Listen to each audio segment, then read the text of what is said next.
भाग एक। महायुद्ध की भूमिका और धर्म का निर्णायक क्षण प्रस्तावना। जब शांति असफल हो गई, विराट युद्ध के पश्चात पांडवों का अज्ञातवास पूर्ण हुआ। अब समय था अपने अधिकार, हस्तिनापुर के राज्य की पुनः प्राप्ति का।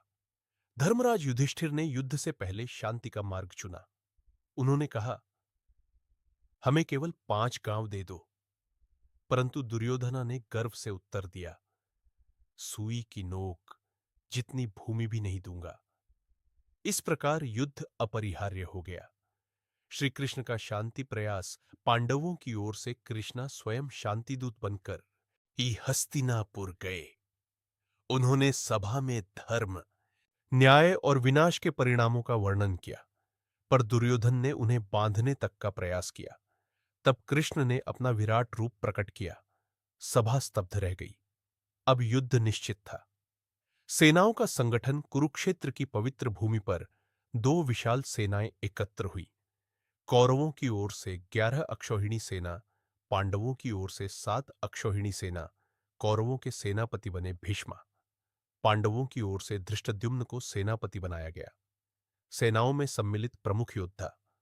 कौरव पक्ष: भीष्म द्रोणकर्ण, कृपाचार्य, अश्वत्थामा, शकुनी पांडव। तो पक्ष: युधिष्ठिर, भीम, अर्जुन, नकुल, सहदेव, अभिमन्यु। घटोत्कच युद्ध का प्रथम दिवस प्रातःकाल शंखनाद हुआ। भीष्म ने सिंहनाद किया। कृष्ण और अर्जुन के रथ से भी दिव्य शंखों की ध्वनि गूंजी। पांचजन्य और देवदत्त। रणभूमि के मध्य जब अर्जुन ने दोनों सेनाओं को देखा, अपने ही गुरु, पितामह, बंधु बांधव सामने खड़े थे, उनका हृदय द्रवित हो गया।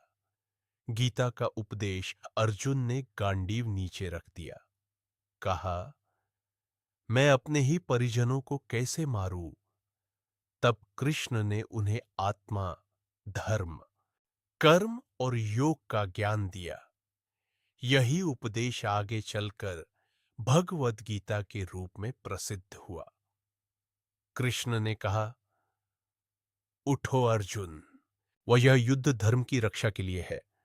अर्जुन ने पुनः गांडीव उठा लिया। प्रथम से नवम दिवस भीष्म का प्रचंड पराक्रम युद्ध आरंभ हुआ। भीष्म पितामह का पराक्रम अद्भुत था। वे प्रतिदिन हजारों सैनिकों का संहार करते। पांडव सेना डगमगा गई। भीम और अर्जुन भी उनके सामने ठहरने में कठिनाई अनुभव कर रहे थे। भीष्म ने कहा था, मैं स्त्री या स्त्री के समान व्यक्ति पर शस्त्र नहीं उठाऊंगा। यही उनकी दुर्बलता बनी।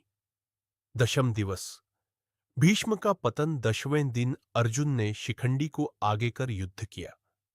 शिखंडी को स्त्री जन्म का माना ही जाता था, इसलिए भीष्म ने उन पर शस्त्र नहीं उठाया। अर्जुन ने अवसर पाकर बाणों की वर्षा की। भीष्म का शरीर बाणों से ढक गया।